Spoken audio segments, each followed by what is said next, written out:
Comme on le sait tous, Cristiano Ronaldo et Lionel Messi ont laissé leur place. Ce ne sont plus les grands maîtres de l'Europe et l'époque où ils remportaient Champions League et Ballon d'Or à foison est désormais révolue.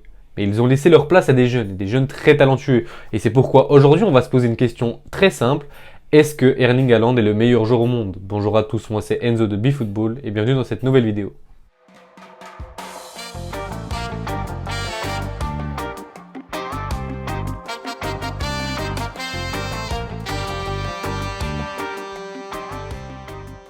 Bon, alors pour commencer la vidéo, je vais vous présenter Erling Haaland, je vais vous faire son portrait. Comme vous le savez tous, il joue en Manchester City, il a 22 ans, il fait 1m95, il est buteur et bien sûr il est gaucher. Alors au niveau de sa carrière, Erling Haaland a baigné dans le foot dès son enfance car son père, comme vous le savez peut-être, était footballeur, il joue à Manchester City. Il commence donc sa carrière en 2016 à Bryne en Norvège avant de s'engager une année plus tard à Molde. Sous les ordres d'Ole Gunnar Solskjaer, Haaland va terrasser le championnat norvégien et attirer de la nouvelle puissance du foot, l'industrie Red Bull. En janvier 2019, il rejoint l'équipe autrichienne du RB Salzbourg et une fois encore, il va transpercer les filets des stades autrichiens. Là-bas, il va impressionner toute l'Europe, notamment lors de son premier match de Champions League où il inscrira un triplé. Ses performances séduisent les plus grands cadors européens, mais Erling Haaland va faire un choix judicieux et important pour la suite de sa carrière. Et oui, car en janvier 2020, il signe au Borussia Dortmund pour une somme de 20 millions d'euros. Une fois n'est pas coutume, Erling Haaland est impressionnant et ça commence directement lors de son premier match avec le Borussia Dortmund où il entre en jeu et inscrit de nouveau un triplé. 2 ans et demi plus tard et après 89 matchs, Erling Haaland va marquer 86 buts sous le maillot jaune, et pas le maillot du cycliste. Cet été, comme vous le savez tous, Erling Haaland a signé à Manchester City, qui est l'ancien club de son père comme je vous l'ai dit juste avant, et il a signé là-bas pour seulement 60 millions d'euros. Alors ce 60 millions d'euros, entre guillemets seulement, parce que ça reste quand même une belle somme, mais pour un joueur de la classe d'Erling Haaland, c'est exceptionnel, surtout que si on regarde sur Transfermarkt, sa valeur avoisine les 150 millions d'euros. Mais alors, comment se fait-il qu'il ait signé pour aussi peu? C'est tout simplement parce que lui et son agent avaient inclus une clause dans son contrat. Mais bref, je crois qu'on peut dire que c'est le braquage de l'année, de 1 parce que comme je vous l'ai dit, il vaut 150 millions, et de 2 parce que c'est le joueur parfait pour Manchester City. Mais bon, on va en parler un peu plus tard.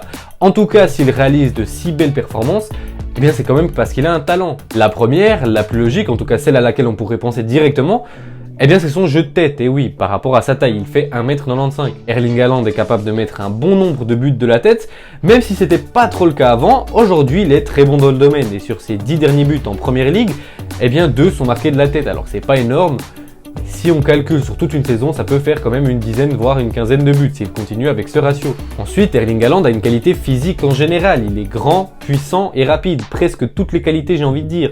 Le but classique de Haaland, on le connaît tous, c'est course dans le dos des défenseurs, passe en profondeur, tir chirurgical, goal.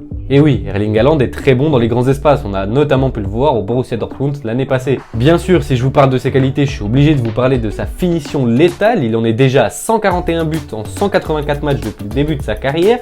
Il est bon de près, il est bon de loin, du gauche, du droit, de la tête. On pourrait penser qu'il a que des qualités.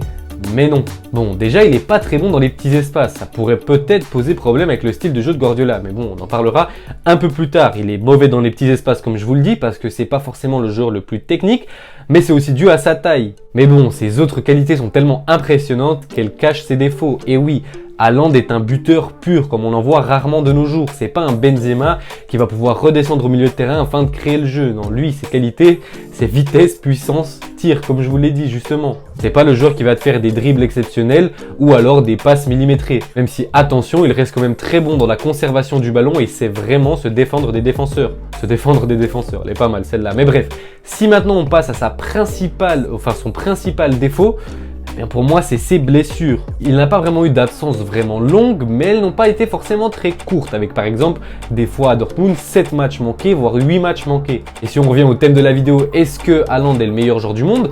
Quand on pense à Lionel Messi et Cristiano Ronaldo, s'ils ont été au sommet pendant si longtemps et qu'ils ont pu atteindre un tel niveau, c'est parce qu'ils n'avaient pas beaucoup de blessures. Donc, pour Erling Haaland, il faudrait vraiment que ça s'améliore, à voir par la suite. Mais bon, ça risque quand même d'être un peu compliqué à mon avis, même si le staff de Manchester City ne sera pas forcément le même que celui de Dortmund. Tout simplement, ce sera plus compliqué parce que, si Haaland a autant de blessures, c'est à cause de son gabarit. Il est très grand, très rapide, donc il est toujours à fond, ses muscles sont toujours sollicités, ses articulations. Enfin voilà quoi, quand on a un gabarit de 1m95 pour faire courir à 45 km/h, enfin je ne sais pas la vitesse exacte mais vous avez compris ce que je veux dire, ben, c'est quand même compliqué. Mais bref, à voir par la suite, de ce côté-là on ne peut rien prédire. Maintenant reste la question de la compatibilité avec Guardiola, on le sait, c'est un joueur qui aime les joueurs polyvalents et créateurs. S'il le pouvait, il jouerait avec 11 milieux de terrain sur le champ, mais là, eh ben, il n'a pas vraiment le choix. Haaland c'est un buteur et un buteur pur comme je vous l'ai dit, rien d'autre. Si je vous prends l'exemple de Gabriel Jesus qui est pour moi un buteur pur, enfin c'est pas un buteur pur, il est polyvalent, mais son poste principal et préférentiel, c'est buteur. Mais comme c'est un joueur technique, dribbleur et polyvalent, et bien Guardiola le faisait jouer en tant qu'ailier droit. Et on l'a vu maintenant qu'il est à Arsenal et qu'il est libre dans son poste en tant que buteur, eh bien il cartonne. Bon alors comme je vous l'ai dit avant, on pouvait penser que ça peut être compliqué, mais si on regarde sur ce début de saison, eh bien Haaland s'est très bien adapté, bonne cohésion avec Guardiola. Sur ce début de saison, Haaland c'est 10 buts en 6 matchs de championnat, c'est franchement excellent. Et s'il continue sur ce rythme, j'ai fait un petit calcul, eh bien il terminerait la saison avec environ 63 buts en Première Ligue. Ce qui pulvériserait donc le record de Mohamed Salah qui est de 32. Donc pour moi, Erling Haaland est le joueur qui manquait à Manchester City et surtout le joueur qui peut faire changer Guardiola, qui pourrait enfin le faire évoluer. L'année passée, on n'a pas eu vraiment de tueur devant le but du côté de City et c'est ça qui a aussi fait leur grande faiblesse. Maintenant ils l'ont, à voir ce que ça donnera, mais en tout cas sur ce début de saison, c'est assez exceptionnel. Alors j'entends beaucoup le fait qu'Erling Haaland met beaucoup de tap-in, comme on dit dans le football. C'est clair, je vais pas le démentir. Mais s'il fait ça, c'est parce qu'Erling Haaland a une très bonne vision de jeu. Il est excellent dans les petits espaces. Alors je vous ai dit le contraire juste avant, mais ça c'était quand il a le ballon. Quand il n'a pas le ballon, Erling Haaland a une très bonne vision de jeu et donc sait se mettre à l'abri des défenseurs et se créer des espaces pour se mettre dans des situations de tap-in.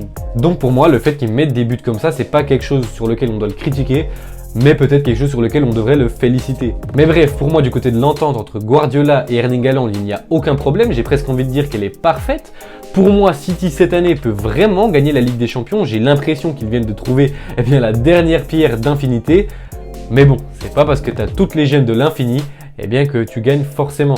Mais bref, maintenant passons au prochain thème de la vidéo. Et oui, le thème justement de la vidéo, c'est est-ce que Erling Haaland est le meilleur joueur au monde? Et pour ça, il faut le comparer aux autres meilleurs joueurs du monde, ou en tout cas les autres joueurs qui sont considérés comme les meilleurs joueurs du monde. Alors pour moi, Erling Haaland est dans le top 3 facilement, c'est pourquoi je vais prendre les deux autres joueurs qui pour moi sont également dans le top 3. Je vais pas vous faire le top 10 parce que sinon la vidéo durera 53 minutes exactement, je sais pas pourquoi je dis ça. Mais bref, les deux autres joueurs que j'ai pris, c'est Benzema et Mbappé. Alors si on le compare d'abord à Mbappé, alors si on me demandait il y a un an, j'aurais dit Mbappé, mais bon maintenant je dirais Haaland. Pourquoi? C'est tout simplement parce que Mbappé il n'a pas signé au Real Madrid, donc ça me fait chier, je vais dire Haaland. Non, je rigole. Si je dis Haaland, c'est pas du tout pour ça. Et puis plus sérieusement, je trouve que c'est franchement très serré. Alors si on regarde du côté des stats, sur les 2 dernières saisons, Erling Haaland est meilleur sur son ratio. Mais bon, déjà c'est pas le même poste. Et en plus de ça, il faut voir ce que le joueur apporte à l'équipe. Mbappé l'année passée était indispensable pour le Paris Saint-Germain, vu la qualité de Messi et Neymar qui réalisaient une mauvaise saison. Même si cette année Mbappé n'est plus si indispensable que ça, Haaland ne l'est pas non plus, même si pour moi c'est le joueur qui manquait à Manchester City. S'il est blessé maintenant pour quelques matchs, en tout cas en Première Ligue et même en Champions League, ça ne veut pas dire que City va être complètement dépourvu de son attaquant, en tout cas va être complètement dépourvu de buts et de créativité offensive. Mais bon, je pense quand même qu'Haaland apporte plus à Manchester City que Mbappé apporte au Paris Saint-Germain. Après ça, c'est maintenant parce que Messi et Neymar sont au top niveau. Si on se remet dans une équipe du PSG de l'année passée, là Mbappé est clairement au-dessus au niveau de ce qu'il apporte à l'équipe. Mais bref, au niveau du talent, pour moi, c'est très proche. C'est à l'image de Messi et CR7 qui, justement, au côté du niveau, pour moi, on ne peut pas et on ne pouvait pas les départager. C'est pourquoi je vais faire le choix du cœur et je vais choisir Erling Haaland tout simplement. Parce qu'Mbappé n'a pas signé du côté du Real Madrid. Vous voyez, je vous mentais pas. Non, je rigole une fois de plus. Si je choisis Erling Haaland une fois pour toutes, cette fois plus de blagues, c'est tout simplement parce qu'Mbappé, ces derniers temps, il m'énerve un petit peu déjà avec ce transfert échoué du côté du Real Madrid. Mais c'est pas parce qu'il a signé, c'est juste parce qu'il a fait traîner ce transfert en longueur entre négociations, une fois oui, une fois non. Franchement, j'en pouvais plus et je pense que toute la planète foot n'en pouvait plus. Même en dehors de ça, j'ai un peu l'impression qu'Mbappé est égocentrique. Bon, vous me direz, ça c'est un peu l'archétype de tout buteur, et même Erling Haaland a une soif de but exceptionnelle et veut marquer tous les buts. Mais bon, Mbappé il me saoule un peu entre son rôle qu'il a apparemment au Paris Saint-Germain, presque de directeur sportif. Bon, on sait maintenant que c'est faux, mais en tout cas, entre ce rôle exceptionnel qu'il a au PSG, le penalty gate, ce qui se passe en équipe de France, le marabout, bon non, ça je rigole, j'avais dit plus de blagues, maintenant j'arrête vraiment. Mais bref, Le comportement d'Mbappé m'énerve un peu et c'est pourquoi je vais faire le choix du cœur en choisissant Erling Haaland. Bon, maintenant si on le compare à Benzema, j'ai envie de dire que sur cette année, Benzema est meilleur, il va remporter le ballon d'or assurément. Pour moi, s'il ne le gagne pas, c'est encore pire que Lewandowski en 2020. Benzema a tout gagné, il a fait beaucoup plus de choses avec le Real que Erling Haaland a fait avec Dortmund. Mais bon, après, c'est pas la même qualité de club, mais c'est pas ça le sujet. Mais même si on compare côté niveau, pour moi Benzema est quand même meilleur, il est plus complet sans être forcément moins bon dans les domaines dans lesquels Erling Haaland excelle. Encore une fois, je dis pas ça parce que je suis supporter du Real Madrid, vraiment parce que pour moi Benzema est beaucoup plus fort et c'est d'ailleurs pour moi l'un des joueurs les plus sous-cotés du 21e siècle. Bon, un peu moins maintenant puisque comme Ronaldo est parti, il s'est plus mis en avant et que comme le Real cette année a remporté la Ligue des Champions, on a vraiment pu voir l'étendue de son talent. Mais voilà, s'il est resté 13 ans au Real Madrid, c'est pas pour rien, certes il avait un rôle différent et donc il marquait moins de buts, mais c'est justement ce qui prouvait son intelligence de jeu et son niveau tout simplement. Mais bref, pour moi Benzema est meilleur même si le niveau est très proche. Mais donc voilà, maintenant pour terminer la vidéo, je vais vous donner mon avis final. Pour moi, Haaland est vraiment trop fort, il est dans le top 3 assurément. Pour moi, ça va devenir le meilleur joueur du monde. Avec Mbappé, on aura ce duel à distance. Puis en même temps, avec Manchester City et le Paris Saint-Germain, ça nous offre quelque chose d'un peu différent que le Barça Real qu'on a connu avec Ronaldo et Messi, même si je préférais ça que ce duel géopolitique entre City et le PSG. Mais bon, c'est pas ça le thème de la vidéo. Pour moi, Haaland a tout du joueur qui peut devenir le meilleur au monde. Après, à voir si les blessures l'épargnent ou bien s'il va finir comme Abdou Diallo. Je sais plus qui c'est que je voulais dire. Je sais plus quel joueur je voulais dire, mais pas du tout Abdou Diallo. Mais bref, si je devais donner un dernier point, eh bien c'est tout simplement que j'ai l'impression qu'Erling Haaland a cette mentalité qu'avait Ronaldo là, cette soif de but, toujours vouloir marquer. On dit souvent que Erling Haaland est un cyborg, et ben pour moi c'est comme un robot, il a une mission et il va l'accomplir. Mais bref, ça c'était mon avis. Donnez-moi le vôtre en commentaire, dites-moi si vous êtes d'accord avec moi, si vous pensez qu'Erling Haaland est le meilleur buteur, enfin le meilleur joueur au monde, est-ce que ça ne l'est pas, est-ce qu'il est même pas dans le top 10, est-ce que c'est un joueur extrêmement surcoté?